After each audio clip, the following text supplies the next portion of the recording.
Hey.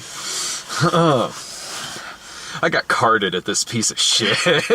You have to be old enough just to understand the mature themes of Underworld: Blood Wars. At first I was wondering, like, do they think I'm too old to be sitting through this? But then I was remembered, like, oh, it's probably my hat. Oh, your Bugs Bunny hat. Yeah, like, alright, Sonny. You two, you need to see some ID, sir. I literally went, what? Okay, thank you. So this movie was pretty terrible. Yeah. I was fairly excited for it because I like the sort of, like, 90s supernatural shoot 'em up type movie where it's just people like trying to shoot each other in the face from 10 paces away. And they did that. Like, I got that in maybe like the last 20 minutes of the movie. But before that, it was just people screaming exposition at each other. That's what. And wandering through shadowy hallways. Normally, I like the kind of movie you just mentioned. But I've never liked these movies, so I wasn't looking forward to this, because all of these movies are the same as this one. Like, leaving this movie, it's exactly what I thought it was going to be going into it. In 2 hours, I'm going to forget every goddamn thing that happened in this fucking thing, because it's the same way with, I can't believe there's 5 of these things, but it's the same way as all of them. It's bad for the same reasons. Because I think that the problem is that when I leave this movie and then 2 hours, the only thing I'm going to remember is that 20 minutes of awesomeness. Oh. Because that's kind of what happened, because I've been rewatching the videos from the past year to prepare my worst of list, and past Sarah was super geared up about this movie. Like, she's like, yeah, Underworld, pew pew, I'm a vampire. And so then I rewatched the first one because it's on Netflix in anticipation of this movie, and it's like, wow, this is really pretty boring and political. And then the last 20 minutes, it's her, like, sword fighting through the sewers with Bill Nighy. And it's like, oh, okay, yeah, that's pretty sweet. And so I feel like what'll happen is that in a couple years, I'll be like, oh, yeah, I love the Underworld series. I watched Blood Wars last, and it was all like a Gatling gun with the light bullets in it, and just 2 guys with the machine guns just pelting each other in the face with bullets, because that's the only memorable thing about this movie. So I end up hoisted on my own petard. Yeah, I didn't have the heart to tell you were going to like this. If it was going to be anything like the other movies. Break it to me gently. Yeah, but I don't know. I was like, maybe it could be a surprise. Because honestly, I sort of remember the third one being way more entertaining than the other ones. The third one was the prequel movie with Rona Mitra, who I thought was a better character than Kate Beckinsale's, and it had a lot more Michael Sheen in it that I remember. It could have been I was maybe a little more drunk when I was watching that one, but I kind of remembered enjoying Rise of the Lycans slightly more than I have, God, any of these other movies. Maybe this movie would benefit from being fairly drunk. And it definitely would benefit from a different main character. These movies are... Kate Beckinsale, sorry. She's very pretty, but that's... Like, she seemed so done. She seemed like Jamie Lee Curtis in the Halloween movie where they killed off her character in the first 5 minutes done. Kate Beckinsale's character, like, dies off maybe 2/3 of the way through this movie, and I'm like, so it's come to this. No one seems like they give a shit about anything in this film at all. This movie is like watching a sad S&M club reenacting their favorite episode of Passions. Like, see, I'd probably enjoy that sounds slightly more enjoyable, but if their heart really isn't into it, like, really, like this, if you want to make something decent out of what we just saw, shorten it to about an hour and maybe put some soap opera piano music behind it. Maybe that'll be funny for like 15 minutes.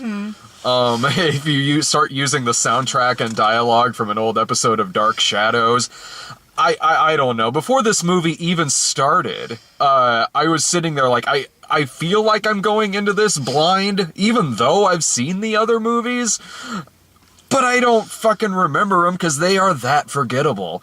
So I'm like, it doesn't, I said at the beginning, before this movie, I was like, it doesn't matter. You know there's going to be this narration at the beginning of it, where it's like, I am a death dealer since the War of the Lycans, la la la. And that's, lo and behold. That's exactly what they did. Like, I fought an elder, and then I met a man named Michael, and he turned into a vampire-Lycan hybrid, and then I had a daughter, but then I had to leave her, and then Michael died, and then I was super sad, and here we all are.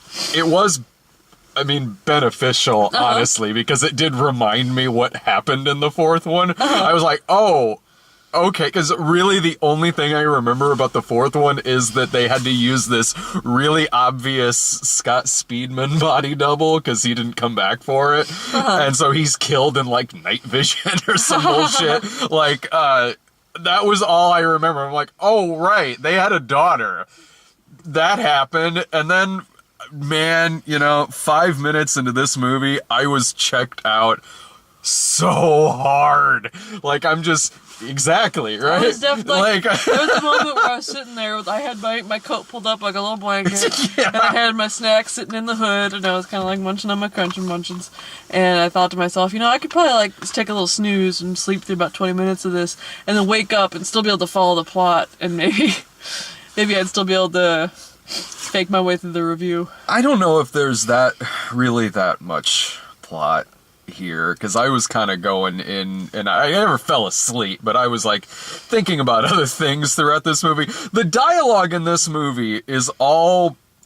It's all just people having revelations in monotone at each other. No, here's what it is. It's basically people reading aloud the Twitter accounts of those... You ever been to American Eagle at the mall?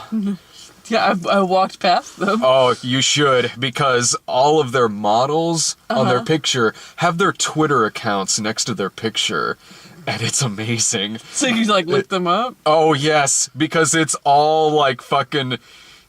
Zoolander. Like, that's what it is. Like, I had the worst Orange Julius today. # worst ever. And, like, it's like deep thoughts by Jack Handy on some of them. It's like this, when Celine is saying shit like, I've lived for 1,000 days. I may live for 1,000 more. Or die tomorrow. Like, deep, man. Like, I may live or die. Who knows? It's not about living or dying. It's about becoming. Yeah.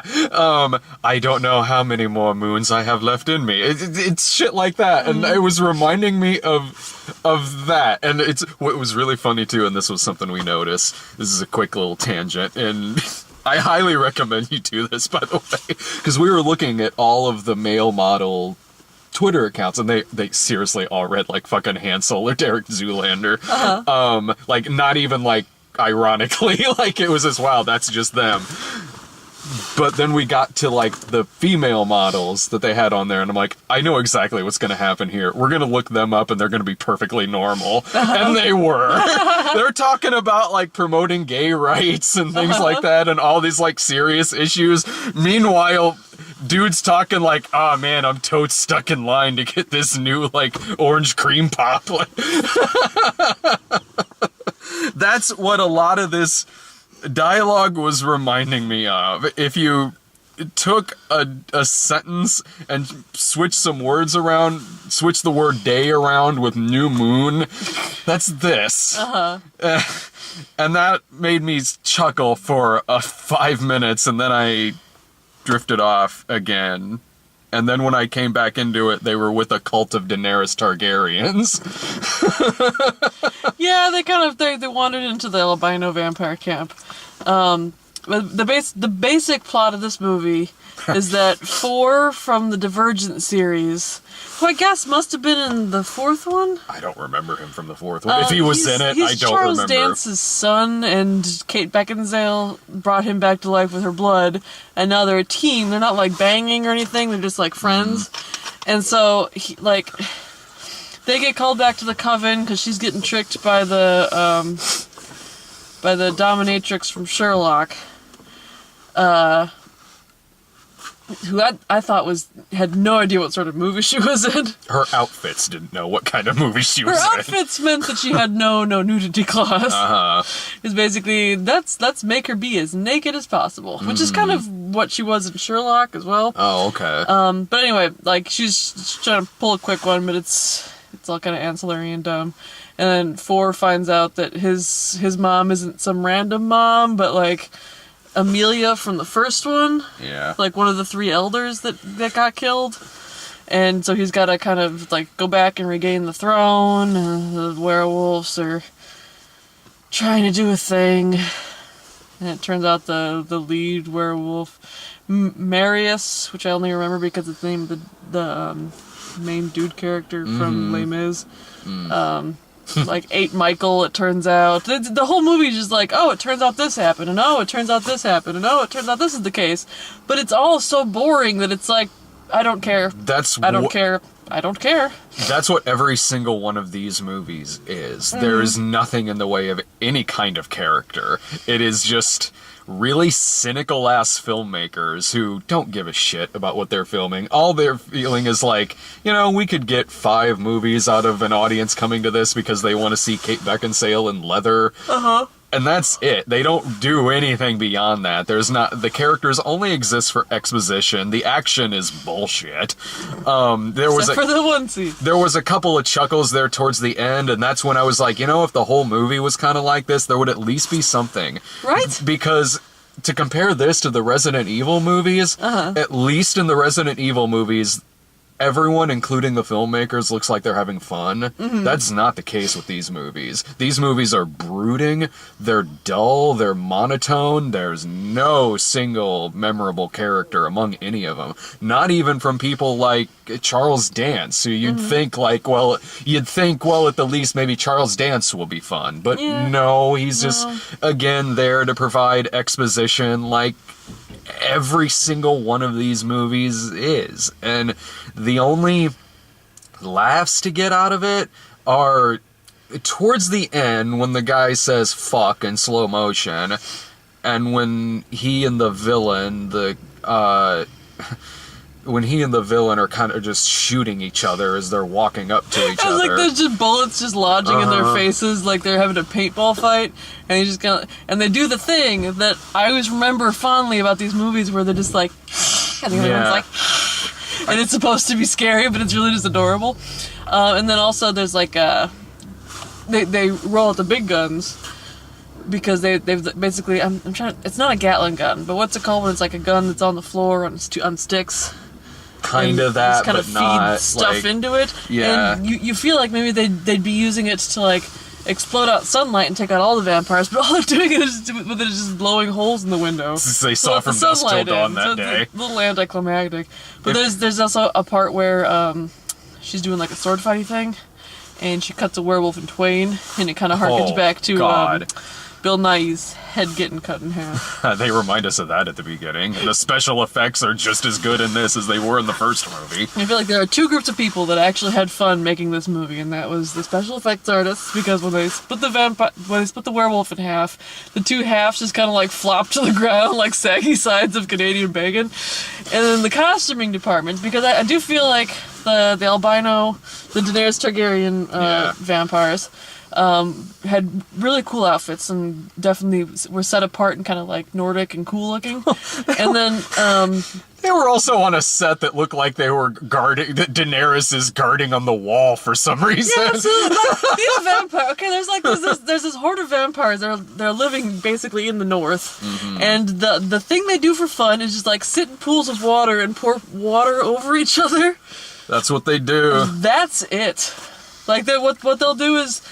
She explained it all like it was this deep spiritual experience where like you use it to go to the other world and you poison yourself. But basically it's just like laying in a pool and the other person like kind of wraps you up in gauze like you've gotten taken by Aragog and like tacks you up to the ceiling, just like hanging there, and you just kind of hang there for a little while, and that's what they do for fun.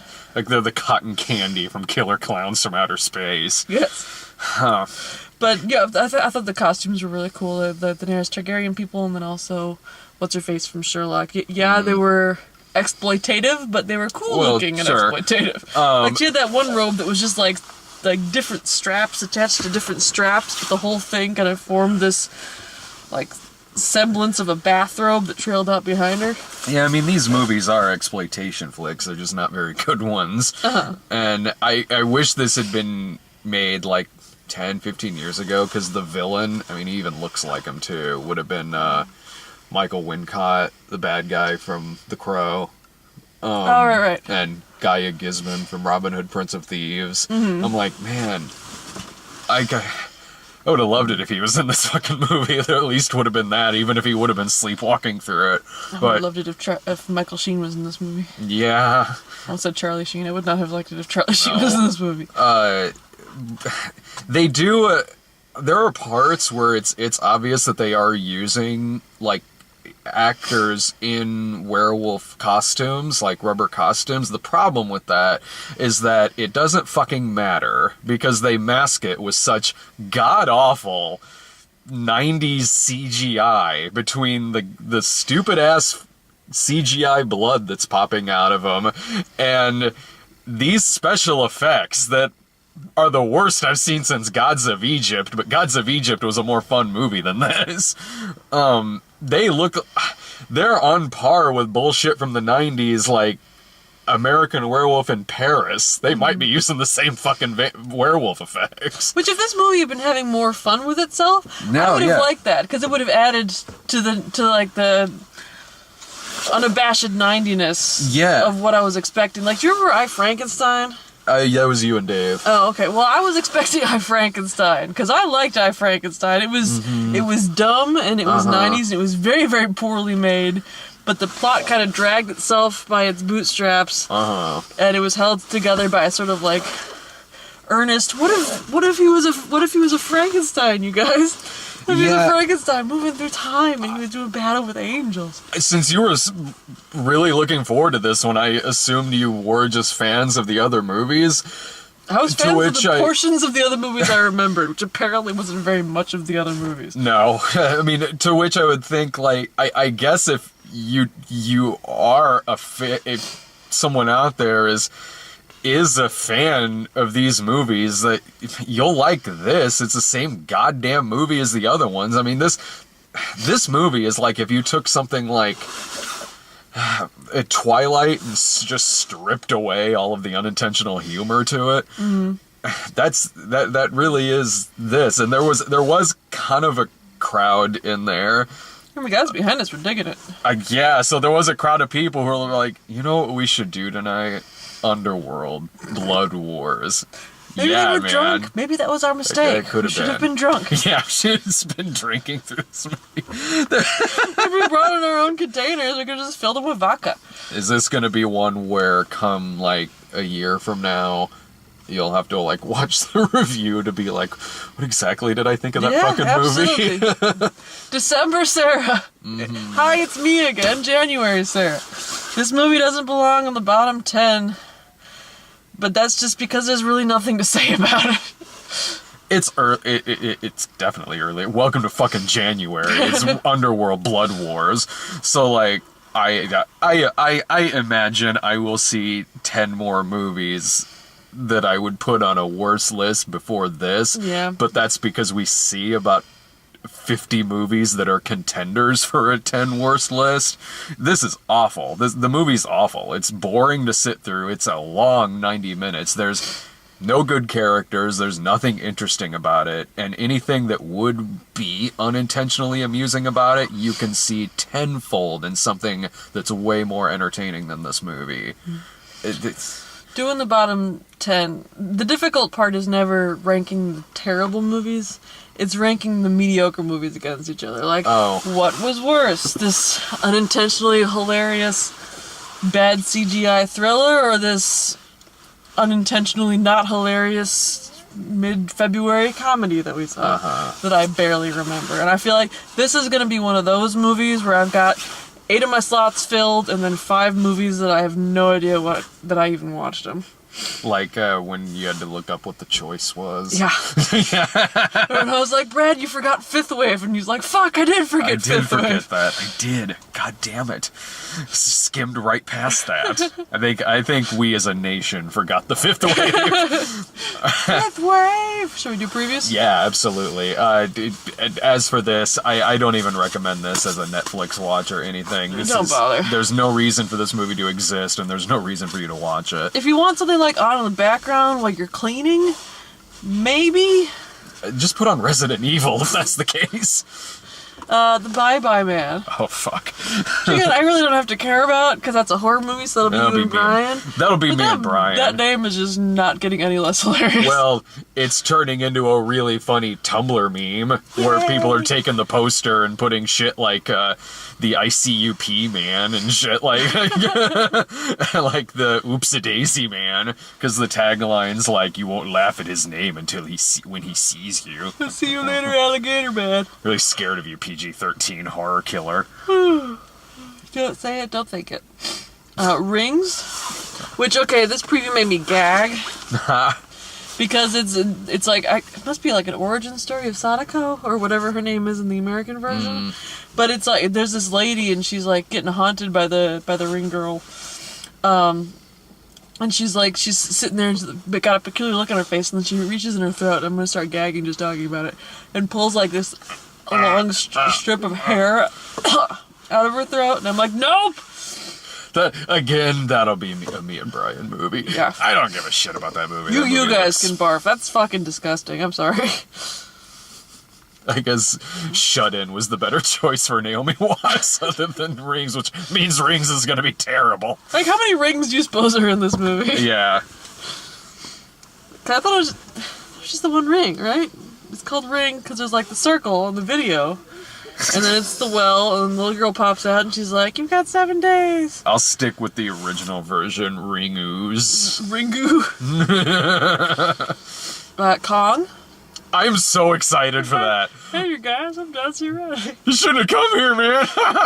I come Skullwise. I am so excited for fucking Nam Kong. Vietnam King Kong. Holy shit, I'm so looking forward to that movie. It looks pretty amazing. Yeah. I really can't wait to see that. That looks like a blast. I genuinely love John C. Like, even if it's a terrible thing, I'd still love the John C. Reilly-ness of him. Because he's always so himself in everything that he's in. There are also really terrifying shots in that trailer. Like when the helicopter's in front of him and he just looks like a nuclear mushroom cloud right in front of him, like blurry off in the distance. There's some really beautiful shots in that trailer. So I'm genuinely really excited for that. It's a good monkey. Yeah. It's a good looking monkey. Life. Oh, it's a space thing, Ryan Reynolds and... Yeah, it looks like that'd be funny if they released that the same day as Alien Covenant. I haven't seen the preview for Alien Covenant. It looks like an Alien movie. It's the same thing. Yeah, This kind of looks like John Carpenter's The Thing in space. Which feels like something I may have said before, but it's like they got like a thing in a petri dish, and then it's evil. Yeah, given its cast, I think we talked about this one, or I did with somebody else, where... Actually, it had to have been you, because I think we're the only ones who talk about trailers. But like, where I'm guessing I could be wrong. I'm guessing there's more to this movie than something gets on a ship and is killing all of them, given it's got a really good gas to it.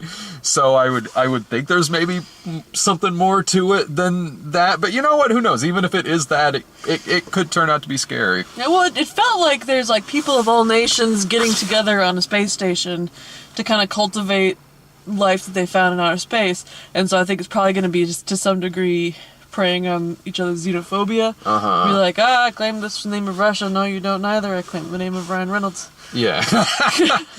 Right? Yeah. The name of Canada. Yes. Yes. I always forget that he's Canadian. So, Resident Evil Final Chapter. It looks more fun than the movie we just fucking sat through. Like, I guess that they're gonna eradicate the the virus in this one? I don't know. I love that it's called Final Chapter, as if this has been a really complex story. I watched the first one of the Resident Evil movies, and I didn't much care for it, so I didn't really watch any of the other ones. Then you probably won't like the other ones. Yeah, probably not. I don't know. Maybe. I mean, they got some charm to it in that, like. You know what? The world just needs some bullshit sometimes. Sometimes you just need to sit there and watch Mila Jovovich and Michelle Rodriguez kill a bunch of zombies. Huge proponent of bullshit. It's just the first one was just kind of, it was, as I recall, it was kind of meandering, and maybe I just didn't have the attention span of the patience for it in that moment. But it was just them running back and forth across a mansion, and I was just like, I could do without it.